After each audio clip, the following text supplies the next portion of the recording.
মা বাবার কবর জিয়ারত করবেন কিভাবে? অনেকেই আমাদের কাছে প্রশ্ন করেন, হুজুর আমি আমার মা বাবার কবর জিয়ারত করতে চাই। এখন মূল কথা হচ্ছে, আপনাকে যে মা বাবার কবরে যেতেই হবে বিষয়টা এমন না। আপনি যেখানে বসে দোয়া করবেন সেখানে বসে দোয়া করলেই আপনার মা বাবার কবরে আল্লাহ তাআলা পৌঁছে দিবেন। আল্লাহ পাক রব্বুল আলামিন দোয়া শিখিয়ে দিয়েছেন, রব্বির হামহুমা কামা রব্বায়ানি সগীরা। মা বাবার কথা আল্লাহ তাআলা বলে দিয়েছেন 15 নম্বর পারা 3 নম্বর পৃষ্ঠা 6, 7, 8, 9 নম্বর লাইনগুলোতে, সূরা বানী ইসরাঈল 23, 24, 24 নম্বর আয়াতে একটি দোয়া আল্লাহ তাআলা শিখিয়ে দিয়েছেন। মা বাবার জন্য দোয়া করতে হবে, রব্বির হামহুমা কামা রব্বায়ানি সগীরা। এই দোয়া আপনি করবেন। তবে যদি কেউ কবর জিয়ারত করতে চান করতে পারেন, কোনো সমস্যা নেই। কীভাবে করবেন?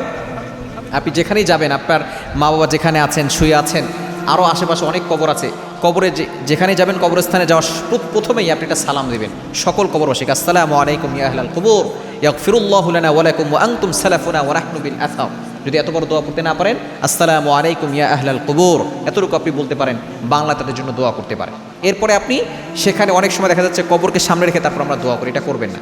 আপনি পশ্চিম দিকে ফিরে আপনি তাদের জন্য দোয়া করবেন। প্রথমে আপনি আউযুবিল্লাহ বিসমিল্লাহ সহকারে প্রথমে ইস্তেগফার পড়বেন 3 বার, দুরূদ শরীফ পড়লেন 3 বার, এরপরে আপনি সূরা ফাতিহা পড়বেন 1 বার, এরপরে আপনি সূরা ইখলাস পড়বেন 3 বার, সূরা তাকাসুর পড়বেন 1 বার, এরপরে আপনি দুরূদ শরীফ পড়ে আপনি আপনার মা বাবার জন্য দোয়া করবেন, আত্মীয় স্বজনদের জন্য দোয়া করবেন, সম্পূর্ণ কবরস্থানে যারা শুয়ে আছেন সকলের জন্য দোয়া করবেন। এভাবে কবরের জিয়ারত করলেই আপনার জিয়ারত হয়ে যাবে ইনশাআল্লাহ।